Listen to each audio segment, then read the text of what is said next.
STLH라는 회사 대표 김종규라고 합니다. 되게 캐주얼한 자리인 줄 알았는데 와서 보니까 제가 좀 더 준비를 많이 하고 왔어야 되는 게 아닌가 하는 생각도 좀 드는데, 저희는 가상발전소라는 것을 만드는 회사인데, 제가 전반부에는 저희 회사에 대해서 좀 소개를 해드리고, 후반부에는 기업의 재생에너지 사용에 대한 두 가지를 섞어서 좀 해보도록 하겠습니다.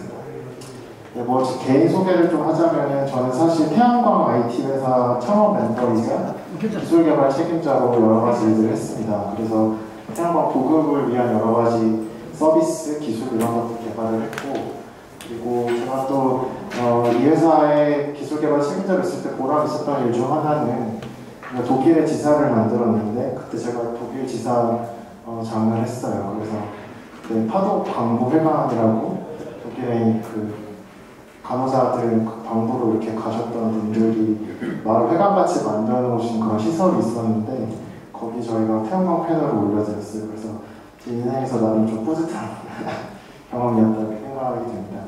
저는 사실 원래 에너지 쪽 했던 사람은 아니고, 전공은 바이오인포메틱스라고 해서 RNA랑 유전체 분석하는 소프트웨어 개발하고 그런 것들을 연구를 했었습니다. 그래서 본래 소셜벤처 이런 것에 관심이 옛날부터 굉장히 많이 있어가지고, 본래는 희귀질환 진단 소프트웨어 이런 거 만드는 걸로 활동도 좀 했었는데, 어떻게 또 인연이 에너지 쪽으로 흘러들어가면서 지금 계속 에너지 쪽 일을 하고 있습니다. 네, 저희 회사는 사실 1년이 아직 안 된 회사인데 여러 가지 활동을 하고 있습니다. 그래서 국무총리상을 최근에 소셜벤처 경연대회에서 받은 것이 있고, 그 외에 산업통상자원부 공공데이터 활용 공모전이나 아니면 소셜벤처 IR 중소벤처기업부에서 주관하는 이런 행사에서 수상을 했고, 그 현대자동차, 그리고 LG전자, SK텔레콤, 신한금융그룹 퓨처스랩이 선정해서 여러 가지 활동을 하고 있는 그런 회사가 되겠습니다. 네, 저희 회사가 어떤 일을 하는지 설명을 드리기 위해서 잘 모르실 수도 있는 상황을 하나 설명을 드리고자 하는데요. 작년에 제주도에서 풍력 발전기가 70번 정도 멈췄다, 이런 얘기 혹시 들어보신 적 있으신가요? 네, 이런 기사들을 찾아보면 나오실 텐데, 사실 시민 여러분들께서는 이런 문제가 있다는 걸 알게 되면 좀 이상합니다. 왜냐하면 풍력이나 태양광은 아시다시피 연료비가 들지 않기 때문에 한번 건설해 놓고 나면은 계속 돌아가는 게 좋을 것 같은데 왜 멈춰야 하느냐. 저는 이 문제에 대한 소프트웨어 솔루션을 개발하는 그런 회사가 되겠습니다. 네, 방금 말씀드린 문제를 좀 설명드리기 위해서 전력망에 대해서 간단히 언급을 하려고 하는데요. 우리 전력망은 수요랑 공급 사이에 균형이 있을 때 안정하다고 합니다. 흔히들 전기가 모자라면 문제가 된다, 이건 아시는데 사실 전기가 좀 남아도 문제가 생기거든요. 중요한 거는 에너지 수요랑 공급 사이의 균형 상태를 잘 유지하는 것, 이게 매우 중요한 문제입니다. 한국 같은 경우는 이 균형 상태에 있을 때 전력망의 주파수가 60Hz고요. 그래서 이게 저희 회사 이름이 되었습니다. 네, 재생에너지가 굉장히 빠르게 확대되고 있습니다. 어떤 예측에 따르면은 2040년 무렵이면 전 세계 에너지원의 절반 정도가 재생에너지 기반일 것이다, 이런 예측도 있고요. 그리고 화석연료 기반의 발전보다 재생에너지 발전량이 싸지는 시점을 그리드 페리티라고 하는데, 이 그리드 페리티에 도달하는 국가들이 점점 많이 늘어나고 있습니다.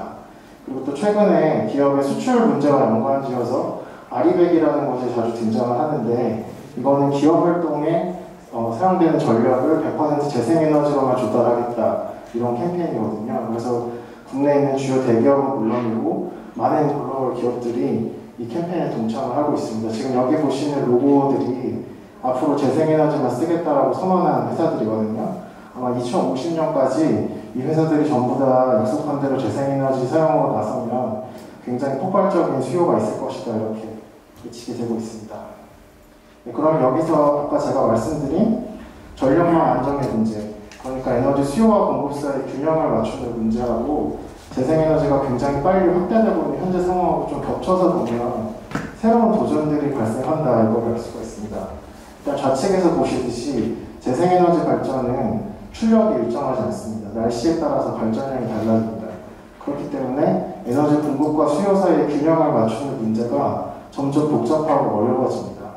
그리고 또 두 번째로는 재생에너지 발전소는 소규모 분산전원이라는 특징이 있습니다. 옛날에 화력, 원자력 중심의 에너지 구조에서는 큰 발전소가 몇 개 있었는데 현재 국내 재생에너지 발전소가 10만 개 정도 있거든요. 그러니까 큰 거 몇 개를 관리하는 것에서 작은 거를 많이 관리하는 방식으로 패러다임 전환이 요구가 되고 있습니다.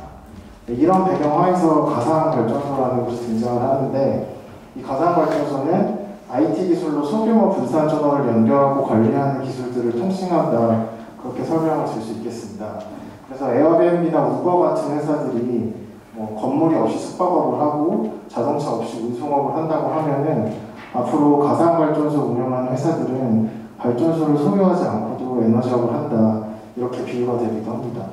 그래서 이 가상발전소를 구축을 하면은 그런 회사들은 여러 가지 전력 시장의 변화와 함께 비즈니스 모델을 찾을 수 있는데, 전 세계적으로는 크게 하루 전 시장, 그리고 실시간 시장, 그리고 보조 서비스 시장이라는 세 가지 형태의 전력 시장이 등장하고 있습니다.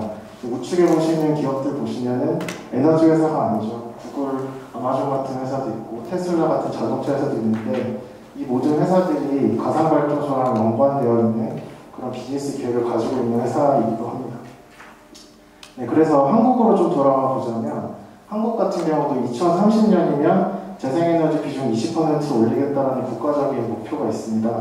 그리고 2040년 무렵이면 35% 정도로 만들겠다, 이런 계획들이 있는데, 최근에 온실가스 감축이나 이런 이슈들과도 많이 이어지기 때문에 이 목표는 제 개인적으로는 상향이 될 수도 있다, 이렇게 생각하고 있습니다. 한편 국제에너지기구라는 곳에서 재생에너지 발전 비중에 따라 국가별로 국가 차원에서 도입해야 되는 것들에 대한 권고 문서를 발간한 적이 있는데요. 이제 이 분류에 따르면은 한국은 재생에너지 비중이 3에서 15% 사이기 때문에 2단계 국가로 분류가 되고, 이 2단계 국가는 발전량 예측 시스템을 도입을 준비해라, 이게 국제에너지기구의 권고입니다. 그래서 한국도 올해부터는 한국전력거래소가 발전량 예측 제도라는 것을 시행을 해서 발전소 소유자들이 하루 전에 발전량 예측을 해서 신고를 하고 그 예측이 정확하면 정산금을 주는 그런 제도가 시행이 되고 있습니다. 네, 그래서 저희가 올해 4월에 발표한 기술 중에는 대한민국 가상발전소라는 것이 있습니다. 이거는 저희가 산자부에 공공 데이터를 분석을 해가지고 전국에 8만 개, 그리고 앞으로 건설 예정의 5만 개 발전소의 위치를 지도에 표시를 하고, 이 발전소들이 내일 시간 단위로 발전이 얼마나 될 것인지 예측을 해주는 그런 기술이 되겠습니다.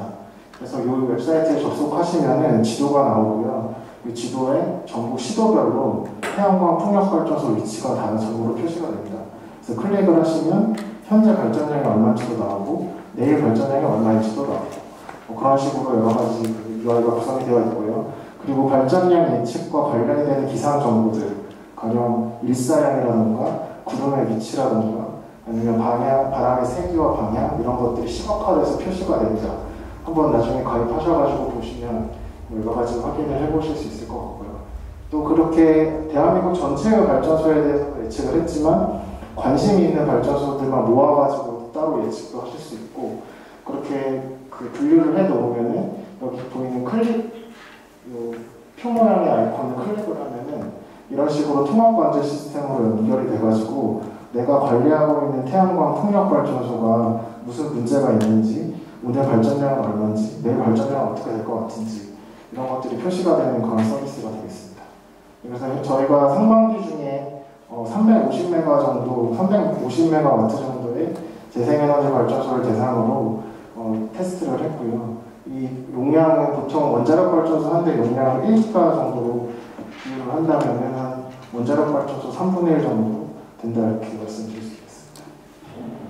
그래서 이런 스케줄을 가지고 저희가 개발을 열심히 하고 있고, 단기적으로는 전력거래소에서 만든 발전량 예측 제도의 소프트웨어를 판매를 해서 다른 저희 고객분들께서 이 제도에 잘 참여하실 수 있도록 도와드리는 게 비즈니스 모델이고, 또 중장기적으로는 재생에너지 발전소뿐만이 아니라 전기자동차나 스마트 가전 같은 것들도 가상발전소 개념에 포섭이 되기 때문에 이들을 대상으로 하는 서비스를 개발할 예정입니다. 그리고 해외 진출 계획도 가지고 있습니다. 그래서 정리를 하자면, 날씨에 따라 재생에너지 발전량이 달라지기 때문에 전력망 안정을 위해 출력 제한이 걸리는 그런 상황이 있고요. 저희가 꿈꾸는 세상은 가상발전소를 잘 구성을 해서 발전량 예측을 정확하게 한 다음에 풍력발전소를 멈추게 하는 게 아니라 전기차를 그 시간에 충전을 시킨다던가 아니면 화석연료 발전소의 가동 시간을 조정을 한다던가 그런 식으로 해서 재생에너지 발전소의 가동률을 향상시키는 그런 일을 해보고 싶고, 이게 잘 된다면 온실가스도 감축이 되고 국가적으로 비용도 절감이 되고, 그래서 사회적 가치와 경제적 가치를 동시에 추구하는 비즈니스를 한다, 이렇게 설명을 드리고 있습니다. 이상으로 제가 저희 회사에 대한 소개는 마쳤고, 그 다음에 기업의 재생에너지 사용에 대한 이야기를 해보려고 하는데 지금 몇 분 지났는지 좀 알 수 있을까요?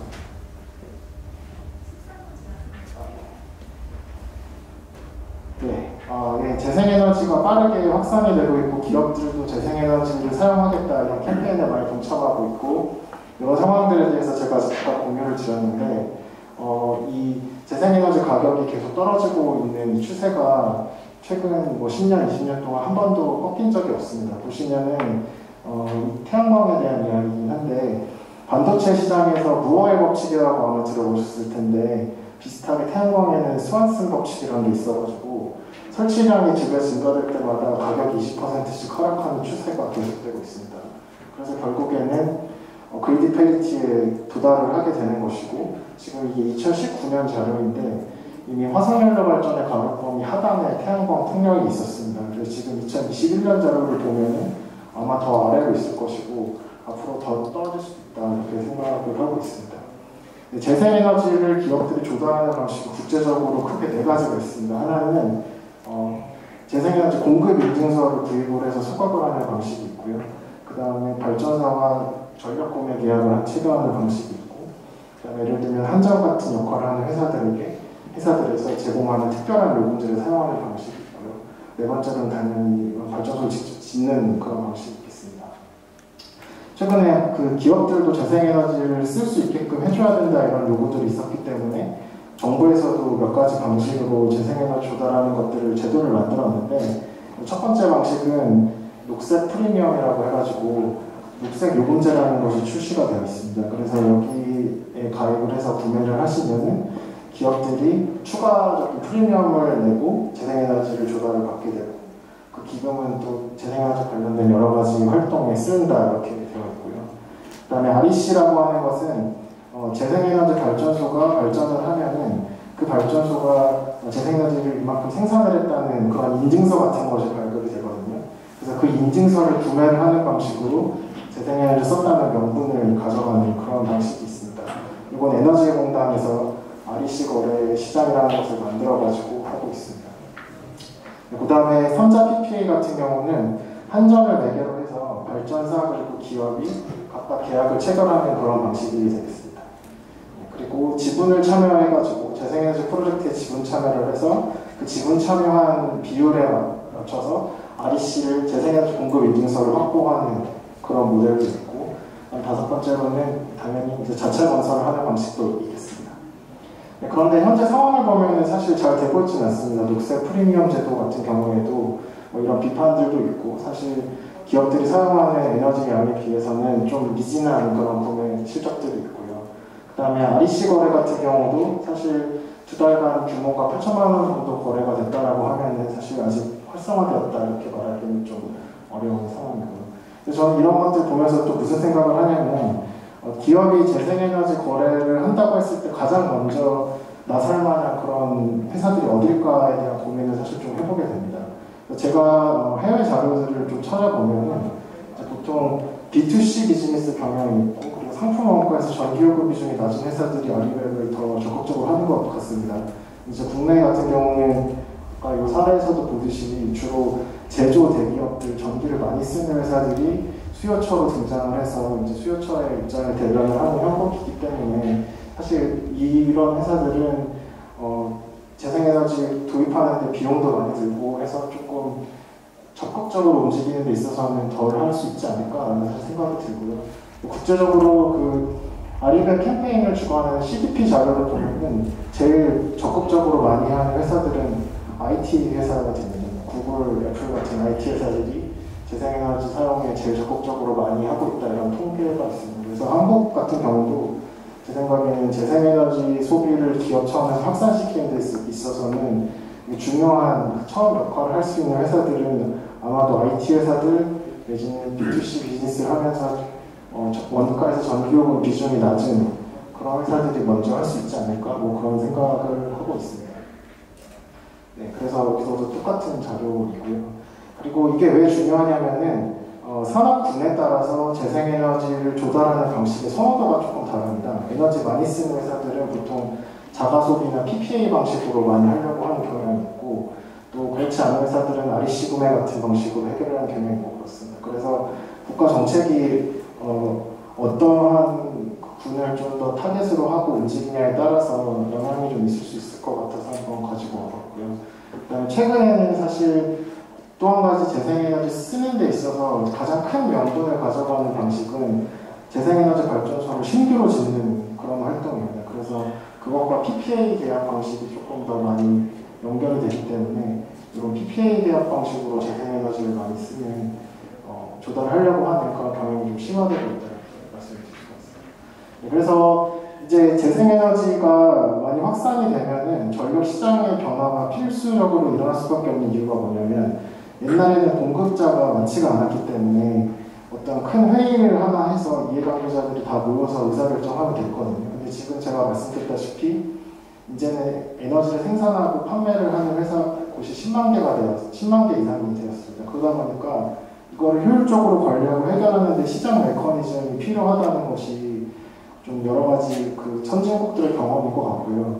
그래서 이를 바탕으로 저희도 그 에너지 시장이 계속 형성이 될 것으로 보이는데, 안타깝게도 에너지 분야는 IT 기술 도입이 굉장히 뒤처진 분야로 여러 가지 조사에서 나오거든요.